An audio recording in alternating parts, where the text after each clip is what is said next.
Hi, this is Dr. Conrad Miller reporting to you from the fields of America, where the worst thing that could ever happen is going on right now. They're releasing the GMO alfalfa that the cows are going to eat and the cattle are going to eat. And it's going to get into the milk and into the meat and into all the processed food that comes from especially the milk. And then, will we have organic food anymore? You know, GMO food or genetically modified food is not really good for you. What they do is they take the DNA and then they modify it by injecting into an agar plate some sequence that they hope will help whatever plant it is, for example, be resistant to cold, for example. They may take the DNA from a fish in the Arctic and use that. But what it does is it ends up somewhere on the DNA, and then sometimes it works, and sometimes there are dormant viruses that are sitting on this DNA for centuries that could be awakened. People get allergic reactions. We know that they did studies with new potatoes where they genetically modified them, and the rats that ate them ended up having smaller testicles, brains, and livers than the animals that were control animals that ate the same potatoes that weren't modified from the parent line. That wasn't good. And this could happen to our entire food system.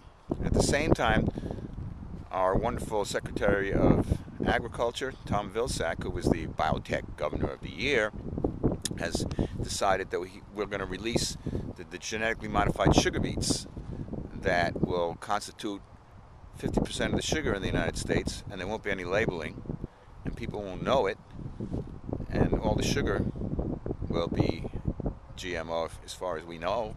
It's just going to be intermixed with the regular sugar that's made from sugar cane. So that's not going to be too good for America or the world.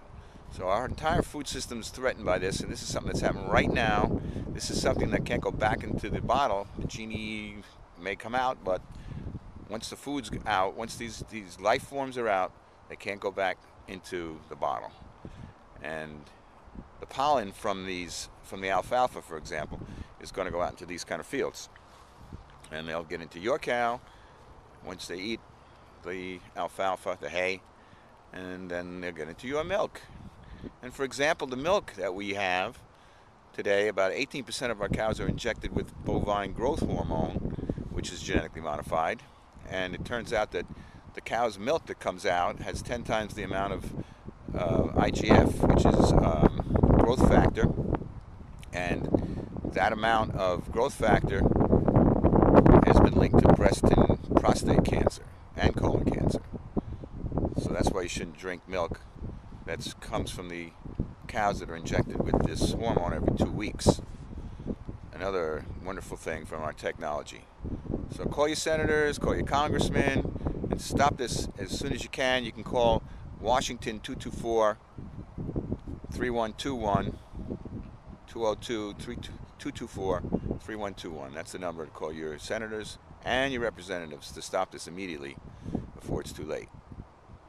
Dr. Conrad Miller signing off in the fields of America.